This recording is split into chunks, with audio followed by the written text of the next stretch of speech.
April 15 നടന്ന മത്സരത്തിൽ Mohan Bagan super giant തങ്ങളുടെ ആദ്യ ഇന്ത്യൻ സൂപ്പർ ലീഗ് ഷീൽഡ് നേടുകയും Indian super league 2023-2024 10ാം season point ടേബിളിൽ മുംബൈ സിറ്റി എഫ്സിയെ 2-1 പരാജയപ്പെടുത്തി ഒന്നാമതെത്തി. 22 മത്സരങ്ങളിൽ 15 കളികൾ ജയിക്കുകയും 4 കളികൾ തോൽക്കുകയും 3 സമനില വഴങ്ങുകയും ചെയ്ത അവർക്ക് 48 പോയിന്റാണുള്ളത്. അതേസമയം മുംബൈ സിറ്റി എഫ്സി 2ാം സ്ഥാനത്തേക്ക് പിന്തള്ളപ്പെട്ടു.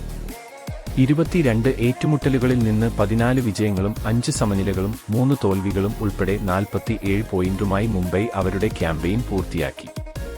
ലാലിയൻസുവാലയുടെ ഗോളും ബ്രണ്ടൻ ഹാമിലിന്റെ ചുവപ്പ് കാർഡും കുറച്ച് അമ്പരപ്പുണ്ടാക്കിയെങ്കിലും ലിസ്റ്റൺ കൊളാസോയുടെയും ജേസൺ കമ്മിങ്സിന്റെയും ഗോളുകൾ ബഗാന് വിജയം നൽകി. അടുത്ത സീസണിലെ എഫ്സി ചാമ്പ്യൻസ് ലീഗ് 2-ൽ മോഹൻ ബഗാൻ ഈസ്റ്റ് ബംഗാളിനൊപ്പം ചേരുമെന്നാണ് ലീഗ് ഷീൽഡ് വിജയം അർത്ഥമാക്കുന്നത്. 28ാം മിനിറ്റിൽ ലിസ്റ്റണിന്റെ റേഞ്ചിൽ നിന്നുള്ള തകർപ്പൻ ഗോളിലൂടെ ആദ്യ സ്കോർ തുറന്നതു ഇടതുവിങ്ങിൽ നിന്ന് വലതുകാലുകൊണ്ട് പന്ത് ടോപ്പ് കോർണറിലേക്ക് ഇടിച്ചുകയറ്റിയാണ്. 2ാം പകുതിയിൽ മുംബൈ മുന്നേറാൻ ശ്രമിച്ചെങ്കിലും മോഹൻ ബഗാന്റെ പ്രതിരോധം ഉറച്ചുനിന്നു. 81ാം മിനിറ്റിൽ ബഗാൻ ലീഡ് ഇരട്ടിയാക്കി.